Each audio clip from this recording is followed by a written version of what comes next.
22,000 years ago, on a night, somewhere on the open steppe of what is now Ukraine, a 4-year-old girl turned over in her sleep, pressed her back against her mother's belly, and felt, without waking, the warmth of the fire on the exposed side of her face. Outside the bone walls of the hut, the air was 50 degrees below freezing. A wind was moving across 1,000 miles of ice. It had been moving for hours. It would not stop until dawn, and possibly not then. Nothing with a heart was supposed to live through a night like this. No primate body was built for this cold. No ape ancestor of ours, dropped naked onto this frozen grassland, would last until morning. The physics were against the girl. The biology was against her. 50,000 years of mammalian evolution pointed towards small, cold-adapted things, curled in burrows, and nothing on that list looked like a warm-blooded, sparsely furred primate who needed 8 continuous hours of unconsciousness every rotation of the earth. And yet inside, she slept. Her breath rose in small white pulses into the air above her. Her mother's arm was across her. Her grandmother slept on the other side of the hearth. Under the packed earth of the floor, a dog was dreaming. The fire, carefully banked, carefully watched all evening by whichever adult had the last shift. That fire was a small red god at the center of a room made entirely of mammoth bones. And in the morning, she would wake. And some 22,000 years later, a long chain of sleeping bodies, her daughter's daughter, her daughter's daughter's daughter, forward through glaciers and floods and wars and cities, would end in a body that you now inhabit, lying in a room you also call safe, breathing quietly against somebody you also love, preparing once again to do the thing your species has been doing for so long that you have stopped asking how it was ever possible. Every night, you sleep. Over the next hour, we are going to lie down beside the people who made sleep survivable in the hardest climate our species has ever faced. We are going to crawl into their huts. We are going to handle their grass bedding. We are going to sit beside their hearths and listen to the wind and look up at their skin and bone roofs. And we are going to try to understand the invention that sits so quietly beneath every modern bedroom that we almost never notice it is there. The first technology was not the spear. The first technology was how to stay alive, unconscious, in the dark, for 8 hours at a time, in a world that wanted you dead. This is the story of how the Ice Age was survived. Not at sunrise, not on the hunt, not in the great stories we tell about Mammoth and Flint. At 3 in the morning, on a bed of grass, in the arms of someone you loved. Before we go any further, we need to get the climate honest. When you hear the words Ice Age, the picture most modern minds reach for is something like a snow globe, a mammoth on a white plain, a man in a fur cloak throwing a spear. Winter, basically. Just a little worse than the worst winter your city has ever had. Erase that picture. It is nowhere close. The last glacial maximum, the coldest stretch of the most recent ice age, held the northern hemisphere in its grip from roughly 26,000 years ago until about 19,000 years ago. During those 7,000 years, sheets of ice, miles thick, covered most of what is now Canada, the northern United States, the British Isles, and much of northern Eurasia. The ice did not melt each spring. It grew year by year for thousands of years. Because so much of the planet's water was locked up in those ice sheets, Global sea levels were about 120 meters lower than they are today. The English Channel did not exist. Britain was a peninsula of Europe. A land bridge called Beringia connected Siberia to Alaska, and another, Doggerland, joined Britain to the continent across what is now the North Sea. Entire ecosystems that are now underwater were dry steppe, grazed by herds you could not imagine.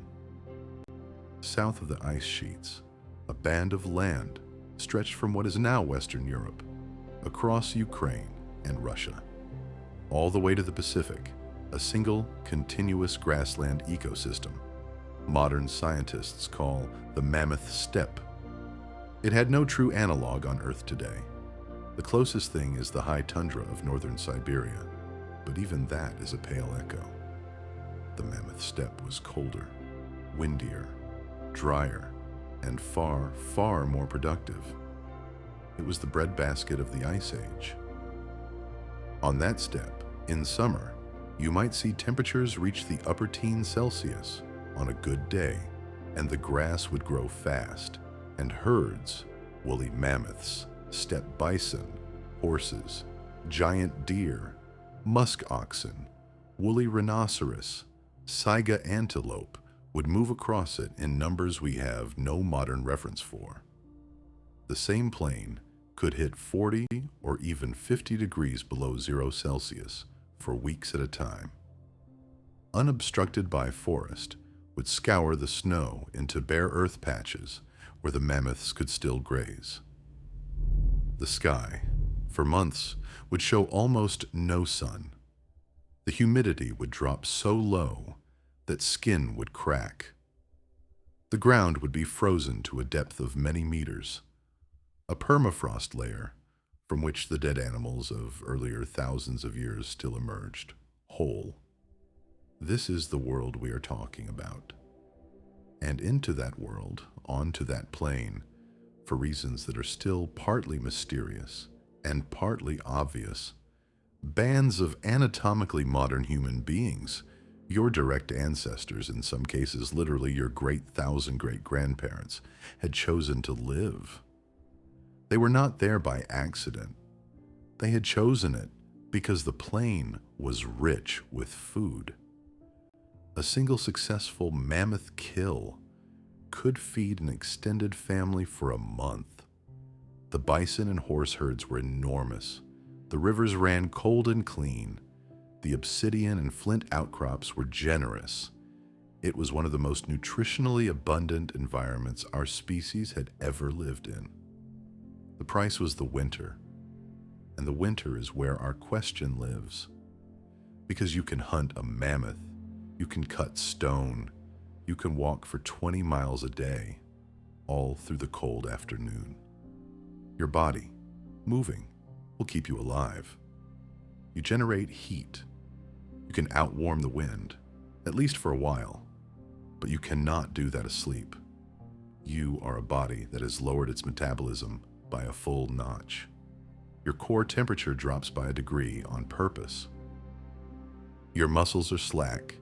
Your hands are still. Your face is unprotected. And your consciousness, the thing that would normally shout at you to move, to run, to fight, is not home. Asleep in that world, without help, you die. How did they not die? To understand the answer, we have to go back further than the Ice Age.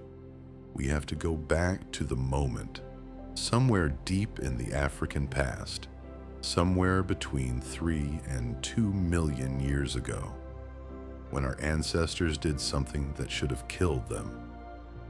They came down from the trees. For most of primate evolution, sleep was a problem already solved. At the end of the day, climbs into the canopy, bends branches into a rough mattress, sometimes lines it with leaves, and sleeps above the reach of ground predators. Modern chimpanzees still do this. They build a new nest almost every night, high in the trees. It takes them about 5 minutes. It is not glamorous, but it works. The leopard, the lion, the spotted hyena, all of them hunt on the ground. A body 30 feet up, braced between two limbs, is mostly safe. Early hominins, somewhere along the line, left that canopy. We are not entirely sure why, but by the time species like Homo erectus appear in the record, between 2 million and 1.5 million years ago, their anatomy, long legs, full, upright posture, no longer supports comfortable tree sleeping. These are animals built for walking, and walking animals across the African savanna sleep on the ground, which is terrifying. Think about what a night on the African ground costs you. Unprotected, the lion, the leopard, whose jaws can crush a giraffe's thigh bone, the hippopotamus coming in at night to graze, a scorpion on your ankle, a black mamba in your blanket. No wild ape species has ever made this trade. The cost is too high. But our line did make it. And the question, the real question, older than the Ice Age by a factor of 10, is what changed? What protection did we invent that let a medium-sized, slow, hairless, cognitively vulnerable primate lie down on the bare ground of the African night and close its eyes and not be eaten? Almost certainly is fire. The earliest possible evidence for controlled fire use reaches back more than 1 million years at sites like Wonderwork Cave in South Africa, though the evidence there is debated. By 500,000 years ago, fire at human camps is well attested across multiple continents. By 300,000 years ago, the rough date of the earliest Homo sapiens, hearths are everywhere our species goes. Fire did many things for us. It cooked our food, which dramatically increased the calories we could extract from plants and meat. It hardened the tips of our wooden spears. It opened up the night to social time. But perhaps the most important thing it did was this. It let us sleep. A fire, burning, is a predator deterrent. Lions and leopards do not like to approach a flame. The flickering light, the smell of smoke, the visual exposure for anything that comes close, all of it tips the math.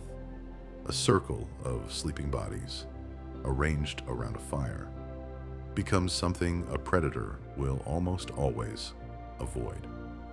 Anthropologists have a word for this transition. They call it the social sleep hypothesis.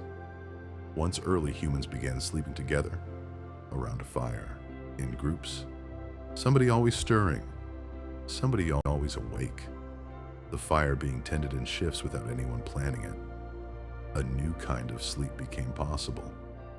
Deeper, safer, longer. Modern humans, when tested, fall into the deepest, most efficient REM sleep of any primate. Our sleep is shorter in hours, but denser in quality. A chimpanzee spends 8 or 9 hours in the tree and gets less restorative sleep than you get in 6. That difference did not come from nowhere. It came from the fire. So when our ancestors 200,000 years ago began to spread out of Africa, and eventually, in the last 100,000 years, into the cold latitudes of Eurasia, they were carrying something nobody else had. They were carrying a species-level protocol for sleeping safely on the ground, at night, as a group, beside a flame. And when that protocol met the deep winter of the Ice Age, when the problem became not leopards in the dark, but killing cold for weeks on end, the same invention, with some modifications, held. The fire kept them alive. Stand for a moment inside one of their camps. The ground, in late autumn, is already frozen hard as a floor. A small circle of people are at work. Some are cutting fuel. Scrub willow from the river margin, the dried dung of the previous summer's bison. the leg bones of a hunted mammoth, which are so dense with fat that they burn, once lit like candles. Some are digging, some are carrying. At the center of the camp, in a shallow pit lined with river stones, they are building a hearth. The stones matter. The stones matter more than almost any other single element of Ice Age survival. Because a fire in the open radiates heat in all directions, most of it straight up into the sky, where no human body can use it. A fire banked against a wall of stones and surrounded by more stones becomes something else. It becomes a machine for holding heat and releasing it slowly. Heated for hours by the flames, keep their warmth long after the fire has died to embers. A family lying down to sleep around a stone-lined hearth at 9 in the evening will still be receiving radiant warmth from those stones at 4 in the morning. This is not the sharp heat of a flame in your face. This is the steady, patient heat of rock giving back what the fire gave it. A thermal battery, the oldest in the world. Around the hearth, the sleeping places arrange themselves. When we excavate these camps carefully, is so consistent it is almost boring. The hearth is at the center of a circle, or a shallow oval. The sleeping bodies lie with their feet toward the fire, and their heads toward the cold outer wall of the shelter. This orientation is not accidental. The feet can tolerate a little more heat, which loses a great deal of the body's warmth through radiation. Needs to be kept still, close to the furs. If it finds a gap in the shelter, strikes the feet first where the damage is lowest. Inside that circle, bodies packed tight. There is no concept of personal sleeping space. Adults, children, infants, everyone is within arm's reach of everyone else. When the fire dies to coals in the middle of the night, as it always does, the second line of defense is the bodies themselves, their skin against each other, sharing the heat their hearts pump out. This is the geometry of the first home. Not walls, not doors, not the thing we now call a room. The geometry of the first home is a hearth at the center and a circle of breathing bodies around it, with the dark and the cold and whatever is out there held off by a small, carefully tended flame. Archaeology can read this geometry in the ground itself. Burned patches of earth mark the hearth, sometimes with a ring of fire-cracked stones around them. Concentrations of artifacts, flakes, bone tools, discarded fragments, fall off as you move outward from the fire. Heavily trodden surfaces show where the sleeping platforms were. You can trace the outlines of bodies in the compressed earth itself. The first home was a small, pulsing thing. It was alive with firelight. It had a center, and its technology was, in the most literal sense, elemental. Fire, stone, bone, body. That is what they had. They did what no ape had ever done. They turned the killing cold of the steppe winter into something survivable, one night at a time. Now add the bed. For a long time, archaeologists assumed that beds, in any real sense of the word, as a prepared sleeping surface different from the general ground, were a relatively late invention. Something like the Neolithic at the earliest, something that came along with villages and pottery and general domestication of daily life. We were wrong by something like 700,000 years. The first good evidence comes from Sibudu Cave, a small rock shelter tucked into the cliffs above the Tongati River, in what is now KwaZulu-Natal, South Africa. Excavations there, led by Lynn Wadley and her colleagues, worked through the sedimentary layers of the cave floor and found something extraordinary. Starting at a depth corresponding to about 77,000 years ago. Tens of thousands of years before any modern human is supposed to have set foot in Europe. The cave floor shows, layer after layer, the trace of prepared plant bedding. Sedges and grasses carried into the cave by human hands were spread out on the floor in loose mats. Over weeks or months, they were trampled flat by the feet and bodies of the people living there. They show, under the microscope, the specific micro-breakage patterns that come from bodies lying on them. They show charring on their upper surfaces, evidence that old bedding was periodically burned, probably to kill the vermin that had accumulated in it, and then fresh grass laid on top. More recently, at Border Cave, again in South Africa, similar bedding layers have been dated to about 200,000 years ago. 200,000! That is almost as old as anatomically modern humans themselves. The beds in the species, it turns out, are close to the same age. And here is the detail that stopped everyone in the field when it was first published. Within the Sibudu bedding, and in some of the Border Cave layers, the plant species chosen were not random. Mixed in with the grasses and sedges were specific aromatic plants. Camphor bush, for example, whose leaves, when crushed by a sleeping body, release a strong terpenoid aroma. Modern laboratory testing confirms that the chemistry of these plants is effective at repelling mosquitoes, flies, and other biting insects. 77,000 years ago, somebody in that cave was laying camphor leaves under the grass of the bed to keep the bugs off. Think about what that tells us. The person who did this was not just sleeping on the ground because the ground was there. They were thinking about their sleep. They were optimizing it. They were solving a specific practical problem, the bedbug problem in the broad sense, with a botanical intervention, and they were passing the knowledge of which plants to choose down through generations. The first bed was a designed object, and the practice of designing it was almost as old as our species. As humans moved north out of Africa and into Eurasia, the species of plants changed with the climate, but the practice of a prepared sleeping surface did not.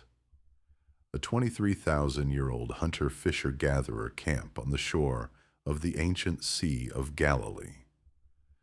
Archaeologists have found brush huts with their floors preserved under a layer of clay. On those floors, arranged around a central hearth, are beds, bunches of grass, a specific reed-like species called Puccinellia, laid out in thick parallel clumps, compressed where bodies lay, thin where they did not.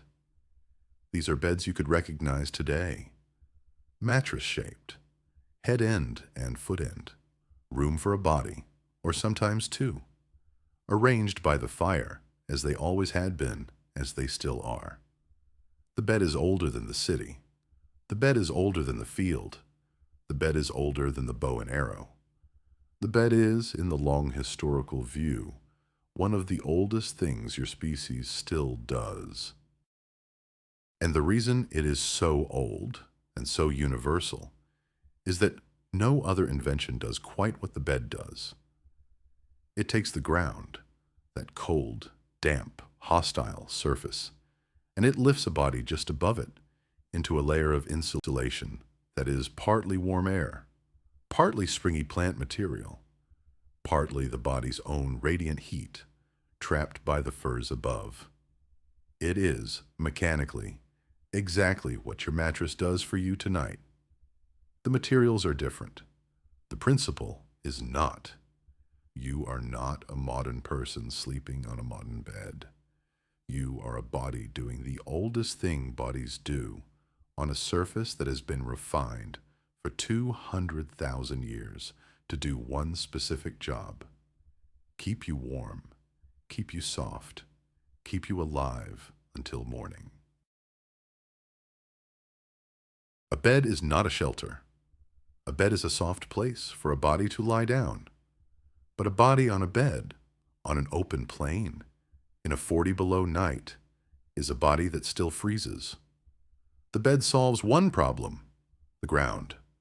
It does not solve the wind, the radiative loss to the black sky, the slow convective drain that carries your own warmth away as fast as your metabolism can replace it. For that, you need walls. And in the treeless steppe of Ice Age Europe, walls were a problem. The first solution, one of the oldest, and in many ways the most brilliant, was not to build upward at all. It was to dig down. At sites across Europe and Western Asia, dating from at least 30,000 years ago, and continuing right through the last glacial maximum, archaeologists find the remains of what are called pit houses, or semi-subterranean dwellings. The shape is always roughly the same. A shallow oval, 1 or 2 meters deep, dug into the ground. Dimensions about 4 by 6 meters, or sometimes larger. Post holes around the rim, where wooden poles, or where wood was scarce, mammoth long bones, were set into the earth as a frame.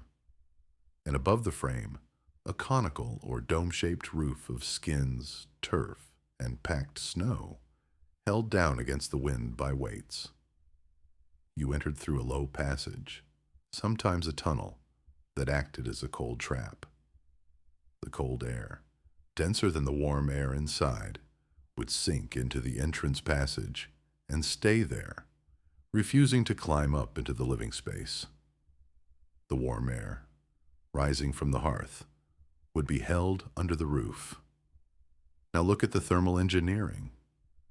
At 1 meter below ground, even during the hardest freeze of a steppe winter, the soil temperature rarely drops below about 0 Celsius.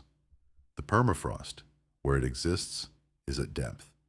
The top meter of soil, while frozen, is warmer than the air above it by 15, 20, 30 degrees. By setting the living floor a meter or more below grade, the Ice Age builders took advantage of a massive free thermal reservoir. The earth itself, sitting all around and below them, was a gentle, constant warmth. Never hot, but always, compared to the killing air outside, life-saving. The hearth, burning inside the pit, would raise the interior air temperature by tens of degrees. Not to summer. Never to summer. But from -40 outside to perhaps +10 inside on a good night, with the fire going well. The difference between instant death and comfort. 4 or 5 or 6 adults and children, together in this dug-in space, each of them radiating about 100 watts of body heat. That is another 600 watts of free heating, produced by metabolism, trapped under the skin roof. The thermal balance suddenly works. You have, in one structure, combined the thermal mass of the earth, the radiant heat of a fire, and the metabolic heat of a group of bodies, inside a space so small that almost none of that heat can escape before morning. By digging a hole and covering it with hide, turned a killing landscape into a survivable night. This is not a primitive shelter. This is a highly refined solution to a specific physics problem. You could model it in a thermodynamic simulation today. People have, and it comes out right. The numbers work. The pit house is not a makeshift roof. The pit house is the answer. And it is an answer that was so successful, it persisted in one form or another for tens of thousands of years across vast stretches of the circumpolar north. The Thule ancestors of the Inuit, the Yup'ik, the Sami in winter quarters, the early Koryak, and dozens of other high-latitude peoples, all independently refined variations on the same basic design. A pit, a frame, a hide roof, a hearth, a tunnel, It is possibly the single most successful dwelling design in the history of our species. The pyramid has lasted 6,000 years as a tomb. The pit house has lasted 30,000 as a home. But the pit house had a problem of its own. It needed wood, or at least, it needed poles. Timbers thick enough and long enough to frame a roof over a 2-meter span. And in large stretches of Ice Age Europe, during the worst centuries of the last glacial maximum, there were no trees. The steppe had grass. The steppe had lichen. The steppe had shrubs in the river valleys. But for a band of humans camped for the winter in the open, hundreds of kilometers from the nearest useful wood, what do you build your frame from? You build it from Mammoth. On the Russian and Ukrainian plains, in a handful of extraordinary sites with names like Mezhirich, Mezin, Kostenki, and Udinovo, archaeologists have excavated something so visually arresting that no one who sees it in photographs ever quite forgets it. They have excavated houses made of mammoth bone. The best known is Mezhirich in Ukraine, a settlement dating to between 15 and 20,000 years ago, excavated across multiple seasons beginning in the mid-20th century. Mezhirich has, so far, yielded 4 distinct dwellings, each of them built on the same spectacular principle. You take the skulls of woolly mammoths, you set them on the ground, jaws down, in a ring about 4 to 5 meters in diameter. The skulls are extraordinary objects. A large mammoth skull weighs 100 kilograms on its own, but they sit stable on their flat bottoms, tusks still attached in many cases, curving upward and outward. Between and above the skulls, you add the long bones, femurs, humeri, scapulae, pelvises. You stack them like masonry, interlocking where you can, using the curvature of one bone to lock into the notch of another. The walls rise. The structure, densely packed, is almost self-supporting once it reaches about 1 meter in height. On top of the wall, you lay the rafters, tusks curved over the roofline, like the vaults of a cathedral. The framework narrows upward into a conical or dome shape. Over everything, you lay skins: mammoth hide, horse hide, bison hide, sewn together into large weather-tight sheets. The hides are held in place by the weight of more bones along the outside, jaw bones, often, arranged upside down like shingles, anchoring the skins against the steppe wind. The floor is dug slightly below ground level. A hearth sits at or near the center. Bone tools, figurines, ivory beads, and food, refuse build up on the floor. Over the seasons, the house is used. A single Mezhirich hut, one hut, contains the bones of approximately 149 individual mammoths. Sit with that number. This is not a hunting story. You do not kill 149 mammoths to build a house. Mammoths are too large, too dangerous, and too nutritionally valuable to waste on architecture. The bones at Mezhirich were almost certainly gathered over years, possibly over decades, possibly over generations, from carcasses found in the landscape. The bodies of mammoths that had died of natural causes, or been killed by other predators, or killed by humans but consumed in place before their bones were harvested. Bones that had, in many cases, been bleached white by winters of exposure before a human being chose them from a scatter of skeletons on the frozen plain and dragged them back to camp. Each Mezhirich hut represents, in effect, a bone library. The long, patient accumulation of skeletal material by people who knew, a decade in advance, that they were going to build a house from what they gathered. and they were going to sleep inside it. These are dwellings designed to ride out the worst of the glacial winter. They are small, big enough for a nuclear family, maybe an extended one, tight, strongly built, and above all, warm. Reconstructions suggest that with a hearth burning inside and a few bodies, the interior temperature could sit at 15 to 20 degrees Celsius above the outside air. During a -30 night, that is about -10 inside. Cold, still, but survivable. Add furs. Add a dog. Add the hearthstones holding heat through the coldest hours. There is something almost unbearably poignant about a mammoth bone house. The animals whose skeletons made the walls were the same animals whose meat, whose fat, whose hides, whose ivory the family inside the house ate and wore and used every day. The mammoth was their food, their fuel, their clothing, their tool supply, their transportation of warmth. And now, after the mammoth's death and the slow bleaching of its bones, it became their bedroom. You cannot say the people of Mezhirich worshipped the mammoth. We do not know. But you can say from the architecture that they lived with the mammoth more intimately than any later people has lived with any single animal. The mammoth, dead, took them through the night.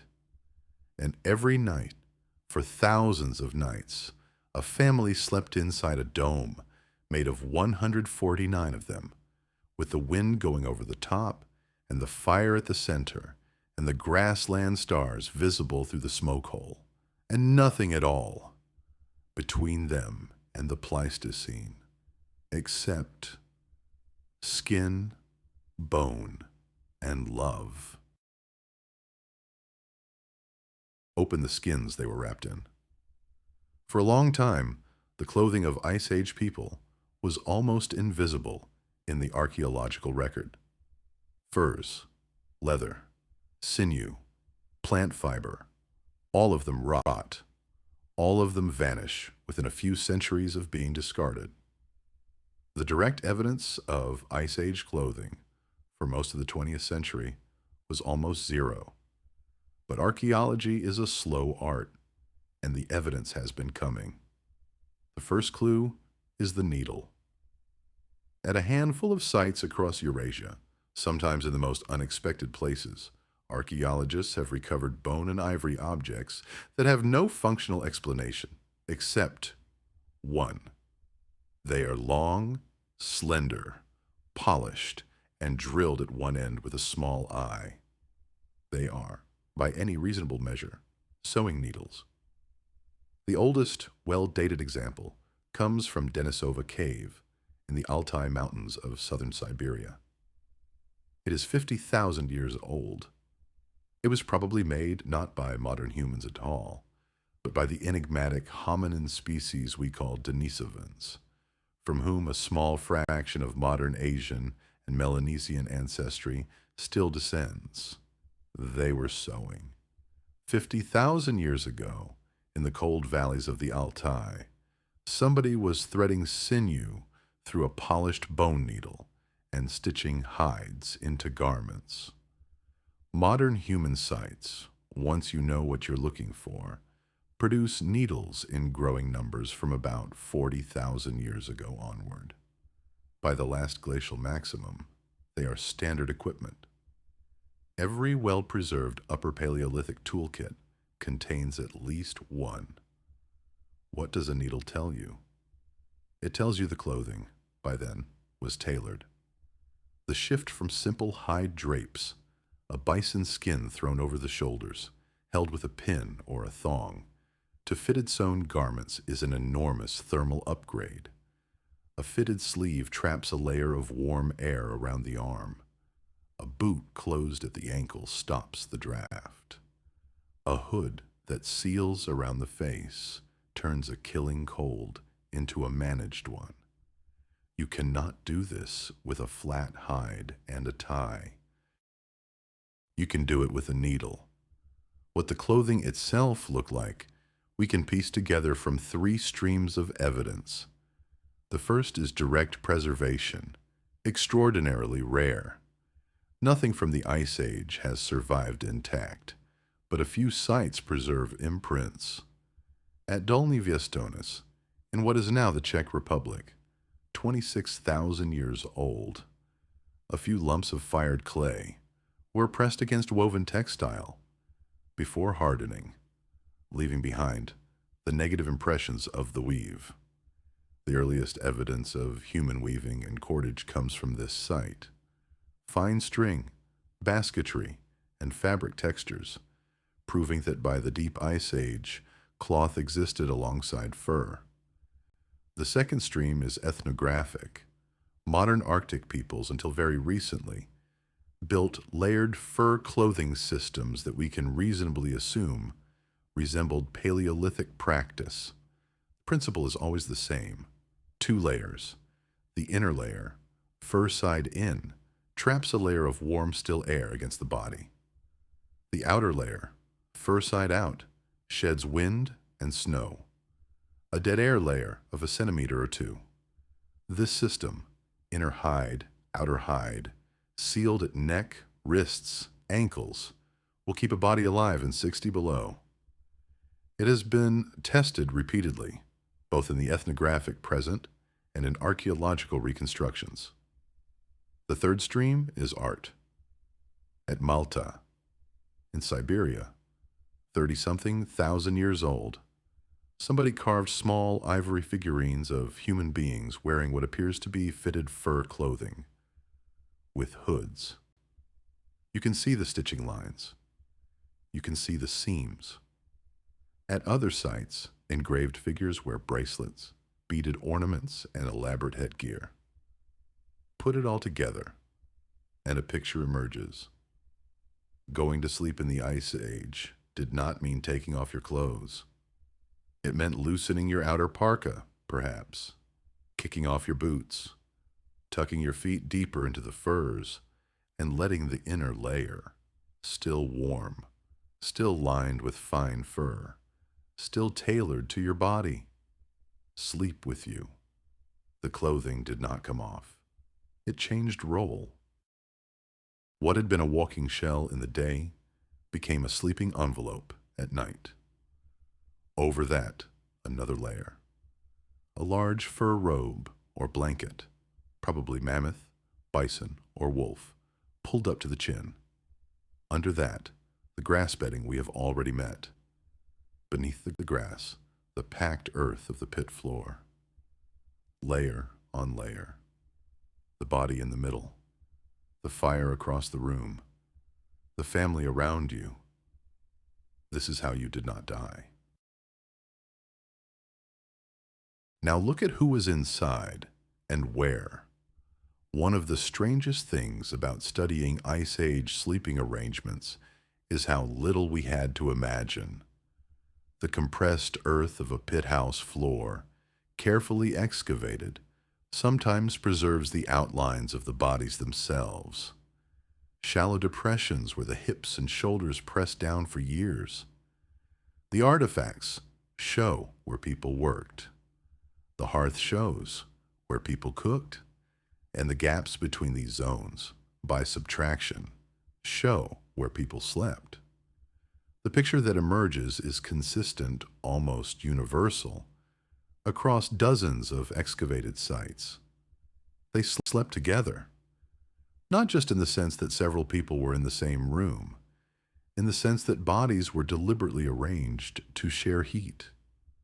The adults slept along the outer edges of the sleeping area, where the radiant loss to the cold walls was greatest. The children slept in the middle, between adults, where the warmth was maximized. Infants slept with their mothers, often lying directly on the mother's chest or stomach, where body warmth and heartbeat and breath were shared hour by hour. This was not sentimental. This was thermodynamic. Left alone on a bed of grass in a -10 Celsius interior, dies by morning, An infant held against a mother's skin under 2 layers of fur stays warm through the night. The survival math is unforgiving. You do not sleep separately in the icy age. You sleep in a pile, and within that pile there is an order. The oldest member of the family, often a grandmother, sometimes a grandfather, usually slept closest to the hearth. The practical reason is that older bodies lose heat faster. They need more radiant warmth. They need shorter distance to the fire. But there is another practical reason. The older person, a lighter sleeper by the biology of age, was in the best position to notice when the fire was dying and needed fuel. Several ethnographic studies of high-latitude peoples have confirmed this pattern directly. The grandmother in the cold country is the firekeeper. Her sleep is the one that keeps everyone's sleep possible. Teenagers slept slightly further out, adults next, children in the innermost ring, and infants on top of mothers. In a typical hut, you had perhaps 5 to 8 people, occasionally more, rarely fewer, laid out in a pattern that from above would have looked like a half-dozen human beings, nested together like stones in a beach pile, each fitting the hollow of the next. We know from modern studies that people who sleep in close physical contact, without being woken by each other, develop synchronized respiratory and heart rhythms over time. Their sleep architecture adjusts. Their REM cycles align. The effect is subtle but measurable. A family that sleeps pressed together for years becomes, on some level, a single organism at night. Now fold in another detail. These are people who lived without privacy, by any modern definition. There was no bedroom door, no closed space of any kind. Every act, conception, birth, illness, death, happened in the one small lit room, in front of or very near the rest of the family. Life and death were not events that happened elsewhere. They happened a meter away from where everyone was lying. This changes the character of sleep in ways modern people struggle to imagine. For a modern adult, to go to sleep is often to go alone. A bedroom, a closed door, perhaps a partner, perhaps not.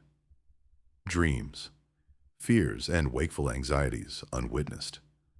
For the people of the bone house, to go to sleep was to join the others. You close your eyes in a room where every person alive to you was visible, audible, touchable. Every breath in the room was known. Every cough. This is not the sleep modern minds are optimized for. It is not lonelier than modern sleep. It is almost certainly less lonely than anything we currently know how to experience. And on the coldest nights, with the wind scouring the hide roof and the fire burning low, what it felt like to be a small person in that pile, a child between her mother and her older brother, wrapped in fur, warm, breathing against skin, listening to the quiet murmur of the grandmother, whispering something to herself as she fed another bone to the fire, is almost certainly one of the deepest forms of safety human beings have ever invented. Safety that did not come from walls. Safety that came from each other. But safety from each other is not quite safety from everything. Outside the hut, the world at night was not empty. Across the Ice Age, depending on latitude and region, the list of predators that shared the sleeping human's landscape was long and impressive. The cave lion, larger than any lion now alive, hunted in the steppe margins and occasionally at cave entrances. The cave hyena, in packs, scavenged and ambushed. The cave bear denned in the same caves humans sought for winter shelter. The wolverine, small and ferocious, would take what it could. The leopard, in the southern range, the saber-toothed cat in some regions through the earlier millennia, and the wolf always in every landscape. For a sleeping family, any one of these could mean the end. How did the Ice Age people handle that risk? Partly through the geometry we have already described. The fire, the pit, the hide roof. A cave lion will not casually enter a hot, smoke-scented den full of flickering light and human voice. Most predators, given any alternative, will find easier prey. The calculations are in the prey animal's favor. Partly through the dog. We are not quite sure when the wolf became the dog. The genetic evidence suggests the split between modern dogs and living wolves happened somewhere between 40 and 20,000 years ago, with the first recognizable domestic dogs appearing in sites like Bonn Oberkassel in Germany around 14,000 years ago, and a contested earlier specimen at Goyet Cave in Belgium from perhaps 36,000. The long, slow dance between wolf and human, hunters of the same prey, meeting at the edges of kill sites, learning to tolerate one another, was almost certainly underway during the glacial maximum. And the dog, once present, changed the night. A dog does not need to fight the cave lion to save your life. A dog only needs to smell it. The wolf ancestor, even partially domesticated, has an olfactory system better than any human has ever owned. The dog lying at the edge of the hut, or just inside the entry passage, is not a warrior. It is a sensor. Its ears prick at the wrong footstep 100 meters off. Its growl rises. The human who sleeps lightest, the grandmother usually, comes up out of sleep at the sound and puts another bone on the fire. The predator, in most cases, moves on. The dog is also a living hot water bottle. Modern winter camping guides still teach a variation. A warm-blooded body against your own is thermal equipment. A medium-sized dog, curled against your back, adds the metabolic heat of a small mammal to the radiant budget of your bed. In the coldest high-latitude cultures, this calculus was so universal that the Inuit had a specific term for how many dogs a night required. A 2-dog night, a 3-dog night, which has drifted into modern English as a metaphor, began as a thermal report.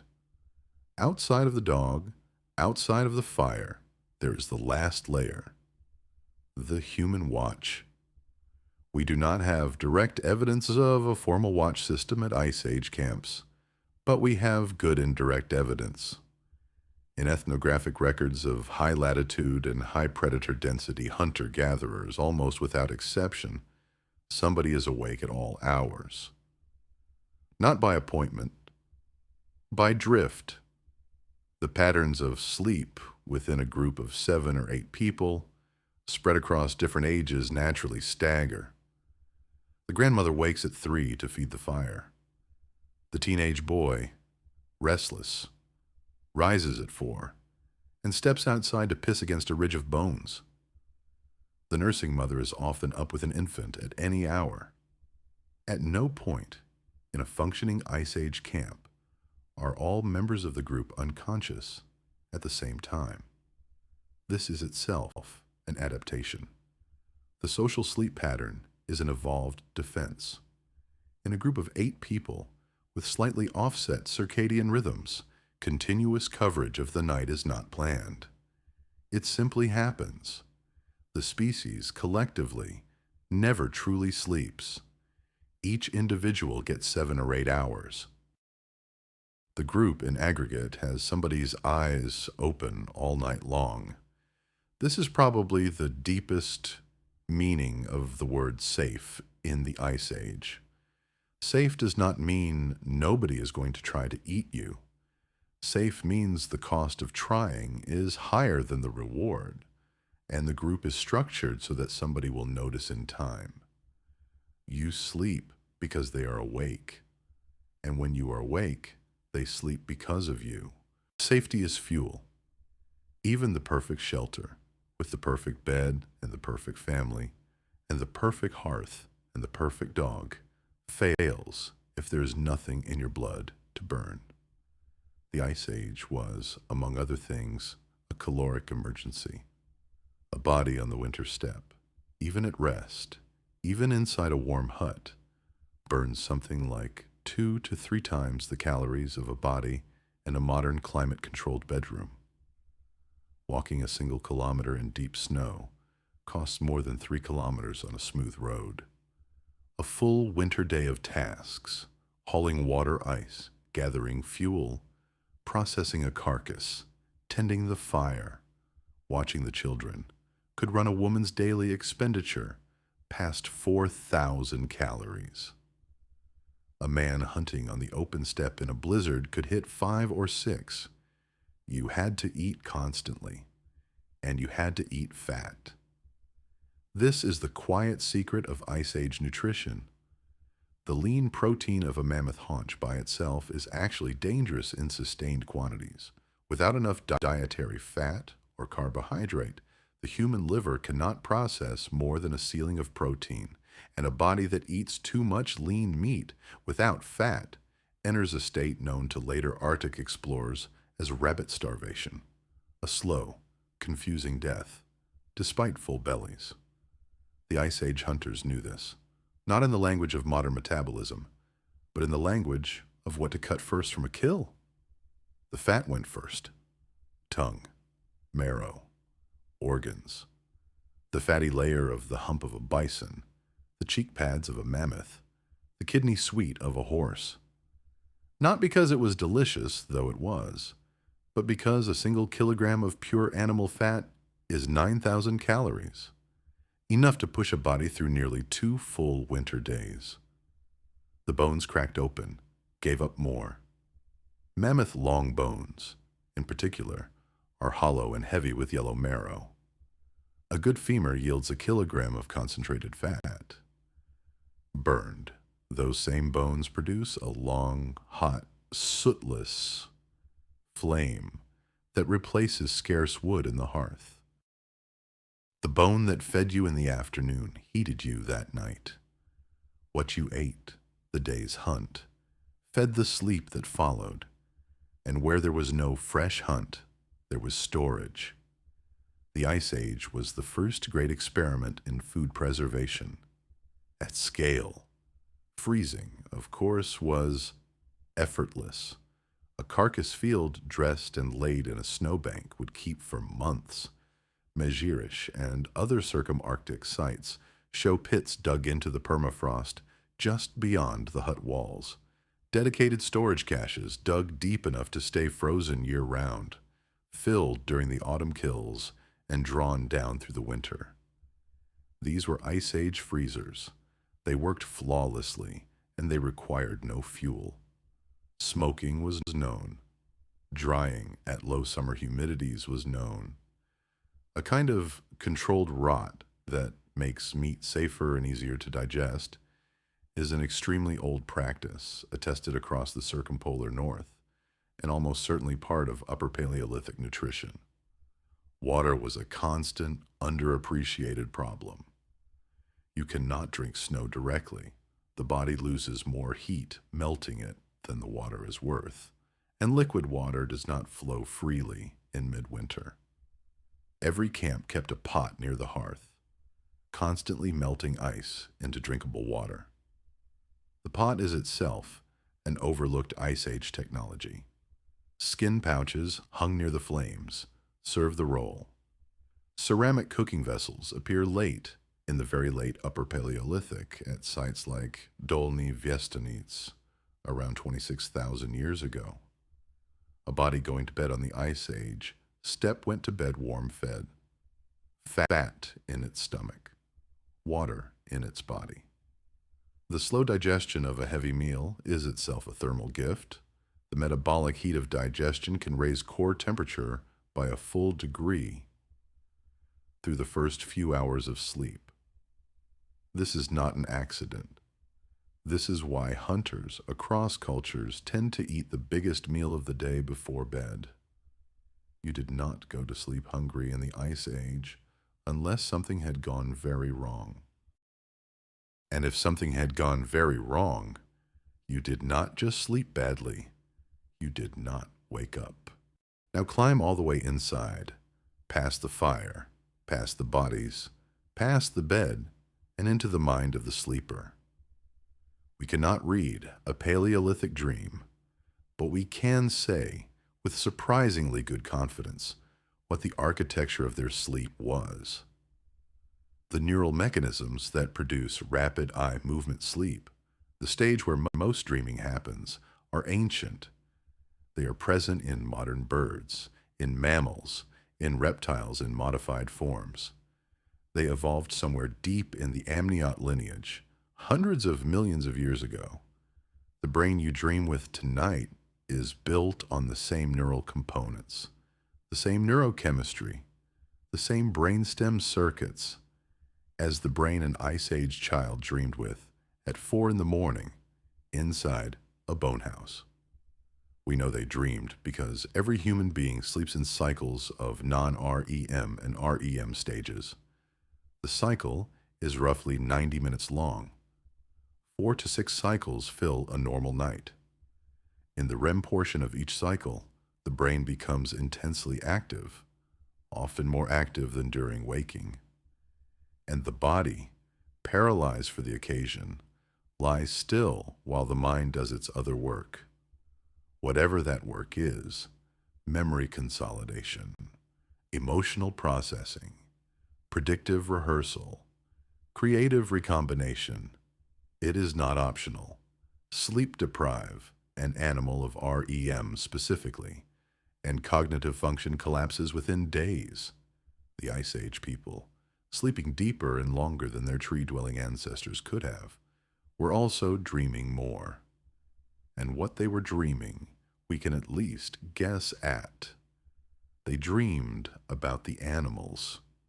The animals are everywhere in the surviving art of the Upper Paleolithic.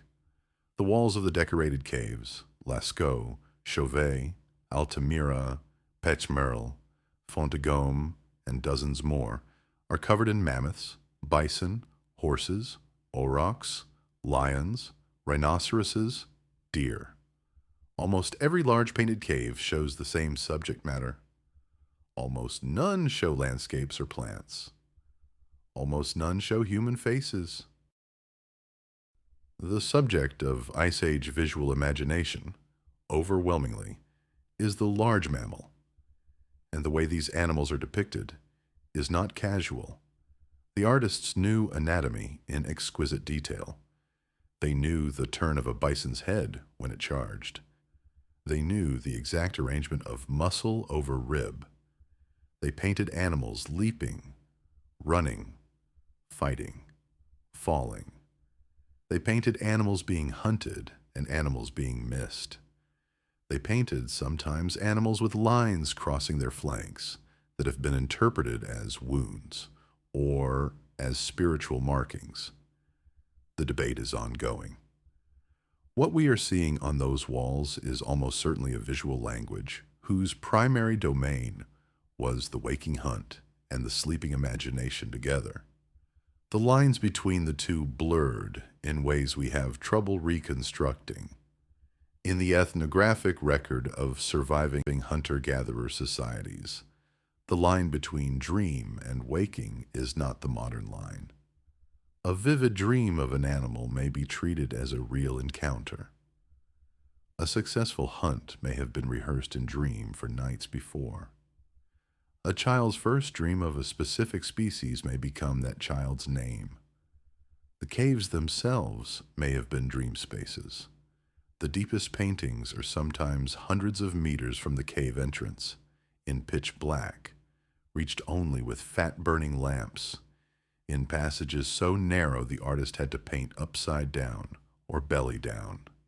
The conditions of painting, sensory deprivation, physical duress, flickering light, total darkness outside the small circle, are the conditions that induce altered states of consciousness in any human brain. Shamanistic interpretation of Paleolithic cave art, especially the work of David Lewis Williams, has argued that what we see on those walls is not a record of the outside world, but a record of the inside one. Dreams, visions, hallucinations, fixed in paint by people who went into the cave specifically to have them. The girl in the bone house, on the night we opened this story with, is dreaming. Whether she sees a mammoth running across a summer plain, or her dead grandfather, or an ochre handprint on a wall she has never seen, or something we have no word for at all, we cannot say. But her brain is doing, at 3 in the morning, roughly what yours does at the same hour tonight. Her eyes flicker under her closed lids. Her breathing quickens. Her arm twitches. Her mother, waking for a moment, puts a calming hand on her shoulder. And then the girl turns, settles, and goes deeper. The inside of her head, in that moment, is the oldest private space on Earth. It is a space nobody on Earth today has lost. When you dream tonight, you are going to the same place she went. Not everyone made it. This is the part of the story that doesn't show up in the glossy reconstructions. The Ice Age was not uniformly survived. Across 40,000 years of European prehistory, entire populations rose and fell. Genetic studies of ancient DNA have revealed that the people who lived in Europe before the glacial maximum are not, in most regions, the direct ancestors of the people who lived there after. There were replacements, there were bottlenecks, there were migrations driven by the collapse of everything people had been able to do in one place. At the level of individual camps, we can see the failures. Some sites show all the signs of sudden abandonment. A hearth left full of unburned fuel. A set of tools stacked neatly against a wall. Food still in a storage pit. No burial. No trace of a body. Whatever happened to the people who lived there, they did not plan for it to happen. Some sites show slower failures.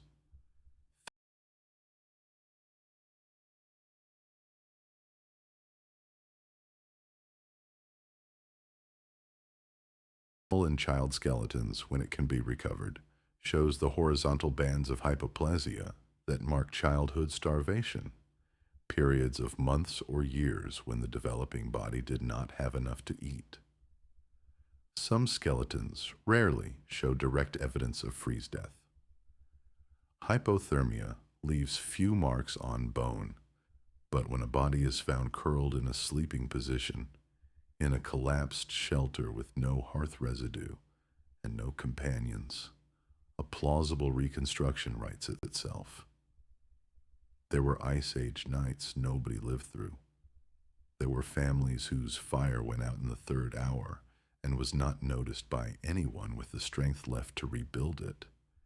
There were shelters whose roofs collapsed under spring ice. There were camps isolated by a blizzard beyond the range of their food reserves, who died quietly together over a week, wrapped in the furs they had stitched themselves. We do not know most of these stories. We find a femur in a Loess deposit, a skull in a peat bog, compressed remains of a hearth that burned for one winter and then was drifted over by snow and never relit. But here's the extraordinary thing. Even with those failures, and they were not rare, the species survived. The practices we have been describing worked, on balance, for thousands of years, across thousands of kilometers of ground, through 7,000 years of the worst cold this planet has seen in a very long time. The people who lived at Mezhirich and Mizin and Kostenki and Dolny Vestonets were the ancestors, in most of Eurasia, of almost everyone who came after. In the literal Latin sense of the word, they came upon a way for warm-blooded, hairless, 8-hour sleeping primates, to hold a camp on the open plain of a glacial winter. They got some of it wrong. They got enough of it right. And when the ice finally began to retreat, somewhere around 17,000 years ago, the peoples of Europe who walked out into the warming plain, who began to live in slightly different houses and slightly different configurations, eventually to domesticate plants and animals, eventually to invent agriculture and pottery and cities, and the written word carried with them beneath every other invention, the first invention: how to sleep through the night, safely, together. It is the deepest technology we have. It is the one we rarely notice. And it was perfected long before anything else we call civilization, in the dark between the bones of mammoths, on the coldest nights anyone has ever tried to live through. So what exactly did they leave you? Walk around your bedroom tonight. Look at what is actually there. The bed. A soft raised surface that lifts your body off the cold conductive floor and into a layer of insulating air. Different materials. Same principle, 400 generations old. Layered coverings that trap a dead air envelope of warmth around your body. Different fibers. Same principle, older than the word for blanket. The mattress pad, the sheet, the pillow. Each of them a solution to a thermal problem first solved in grass and fur. The heating, in whatever form, radiator, hearth, if you are lucky enough to have one, is a domesticated fire, contained, regulated, less work to tend. It is not the red god at the center of a mammoth bone house, but it is a direct descendant of that fire and of every fire between in an unbroken technological chain that has never gone fully out. The pit house carried up above grade, thickened, windowed, painted, but still, in the most fundamental sense, a dug-in space that uses the thermal mass around it. Your walls are made of different materials than Ice Age walls. They do the same job. The door. A controlled point of exchange between outside and inside, a descendant of the cold trap tunnel of the pit hut, itself a descendant of the cave mouth hung with a hide. The bedroom itself, a space within the dwelling reserved for sleep. You close the door. Your family member sleeps in another room or beside you. The geometry is recognizable. Hearth at the center of the house. Sleepers arranged around it. Children close. Adults at the edges. The specifics have moved and rearranged over 10,000 years. The pattern is the same. Your bed partner, if you have one. Somebody whose body heat is, whether you notice it or not, still part of the budget. Studies of long-term couples show synchronized sleep cycles, coupled respiratory rhythms, slightly elevated warmth through shared bed volume.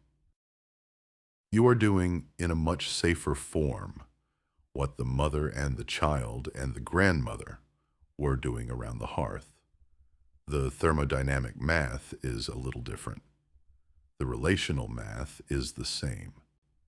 And the sleep itself, the dreams, the 9.5-minute cycles, the 4 passes through REM, the memory consolidation that happens between midnight and 6. None of that was invented in your lifetime. None of it was invented in the lifetime of any civilization whose name you know. It was invented, or rather, it was evolved and then culturally refined in the caves and the bone houses and the grass-filled huts of the Upper Paleolithic by the people who worked out, one long winter at a time, how to make an unconscious primate body survivable in a world that wanted it dead. Every night, you are cashing a check they wrote, and if you ever find yourself at 3 in the morning, awake for no obvious reason, turning over under a warm blanket, in a room that somebody has heated and somebody has built, with the sound of somebody else's breathing beside you. Consider for a moment what it took to get here. Consider the fire. Consider the grass bed. Consider the woman who stitched the first fitted sleeve. Consider the grandmother who stayed up to feed the hearth. Consider the child, 22,000 years ago, who turned in her sleep and pressed her back against her mother's belly, and by doing so, without knowing it, made possible a line of sleeping bodies that is not broken, and that tonight continues, in the room you are in right now. Inside the bone house, the fire is down to embers. The hearthstones are still warm. The grandmother, who slept beside them, is already awake. She has been tending the fire for hours, in that half-conscious way that old people tend fires when they are the ones the family has always trusted. The girl stirs. Her mother stirs with her, automatically. The infant on the mother's chest whimpers and is shushed. The brother turns over. The dog lifts its head. The first gray light comes through the smoke hole and through the cracks around the entry passage. A man, a father, an uncle, someone whose face we cannot see across the distance, crawls out through the tunnel and stands up on the step. The snow outside is lit faintly pink. The wind has dropped. The sky is immense.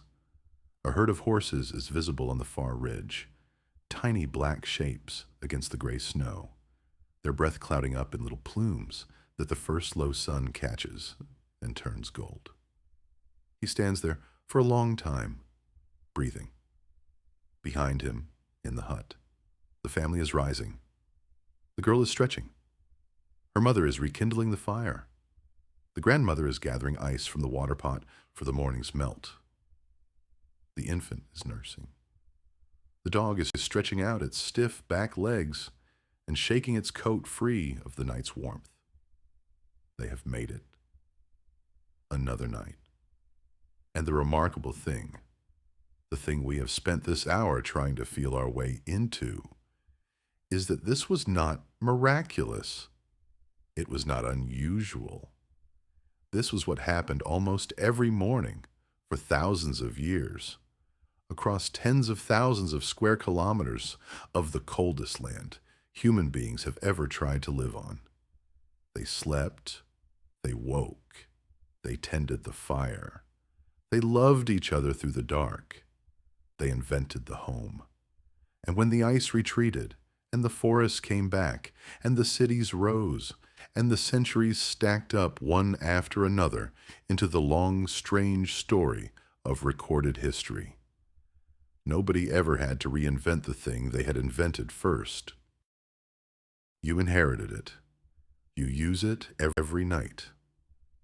Tonight, when you lie down, whoever is beside you, whatever house you are in, whatever season is turning outside your window, you will perform a small act that the girl in the bone house performed 22,000 years ago. You will lower your metabolism. You will close your eyes. You will trust the people around you to be there in the morning. You will hand 8 hours of your life to a darkness nobody built, and you will expect to come out the other side. That expectation is her gift. That trust is their invention. And the fire, wherever you keep it now, under a metal grate, behind the glass of a stove, in the coils of a heating element, nobody thinks about, that fire is still burning. It has been burning for a very long time. Do not let it go out tonight. Sleep well.